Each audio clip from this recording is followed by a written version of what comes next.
Welcome.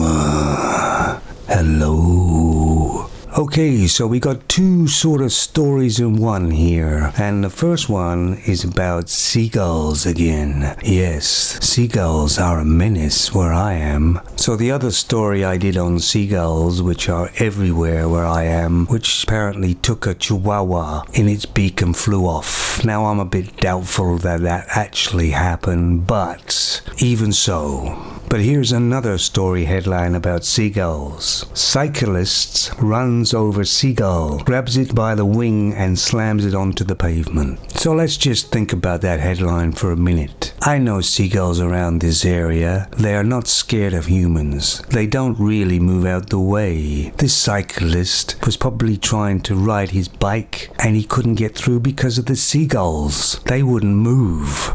So I guess he could have swerved out the way of the seagull, maybe come off his cycle, maybe broke his leg, broke his arm, maybe hit his head and had concussion, bleeding on the brain and died. But that would probably be alright. But he didn't. He grabbed the seagull and was probably very angry and threw it onto the pavement. And obviously he cycled off just afterwards and everybody tried to rescue the seagull and eventually they took it into the RSPCA for animals, but it had to be put down because it has a dislocated wing or whatever, and it's such big news. And the police are looking for this cyclist. They were probably using more time and resources on this. When a lady gets knocked down and robbed, they probably don't put so much effort into that as they do about a seagull. This is how stupid things have become. That's because people are using emotions, mostly women, to drive their intelligence. But basically the town I'm in is owned by the seagulls. They're allowed to go anywhere, do anything, and the humans take second place. And I can fully understand this guy losing his patience with the seagull. Anyway, moving on to another story.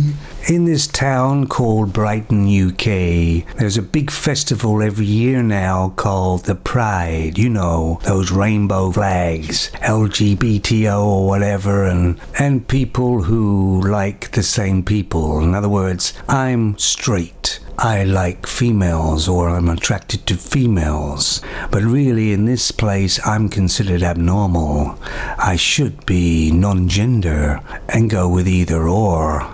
But they have a big day about being the way they are. We don't have a day that we're going to be straight to advertise that we're straight everywhere, do we? But these people do. They have a whole day of taking over the whole town. All the normal people, male and female, on this day do not go out of their house usually. They stay in because they're taken over by the Pride.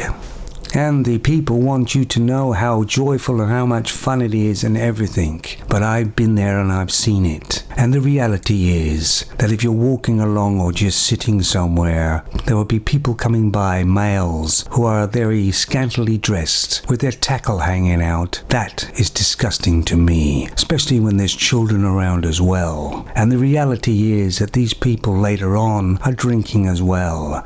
And they're having sex in the doorways. They're having sex at night in the parks, and the next morning there's used condoms lying everywhere all over the town. They don't tell you that, do they? If, for instance, the festival was for straight males and straight females, in the morning there would probably be a few females that have got pregnant. But nobody's going to get pregnant at this festival in the morning because they're all usually men. So how is it that a small group of people can actually hold a whole town of straight people hostage so they don't really want to come out of their house that day and night? Because they've seen what goes on and it's disgusting, really, to a normal person. The way the world is now, or in the Western world, you should feel guilty that you're straight, which is completely wrong. For those straight people who actually see what actually really goes on in this Pride Day or Pride Weekend, it's more like in the Roman days when debauchery was everywhere and immorality was everywhere. That's basically what it looks like in reality. There's nothing rainbow about it. And it's no good people coming on here and telling me that, oh, this is just not like that or that. I know. It's been here for many years, and I've seen it many years, and I know exactly what the truth is about Pride Weekend. Just ask the people who have to clean up afterwards. It may have started off with good intentions, but it's turned into an immorality place for the weekend, and that is basically all. And the sad part is a lot of people who are that way take their children along, and I can't begin to say what they see and what they think. It's just another way of brainwashing young people at a young age to say this is the norm. What you're seeing on social media, the news, and all media mostly, is people using their emotions to run their intelligence, to make their decisions. And of course you need emotions to some extent, but facts and figures and logic should always weigh out the emotions. That's why we have an outraged society. They're using their emotions and not really their logic and their facts. And that's the way women work. They use their emotions, not logic, not facts. And that's why the world is so messed up.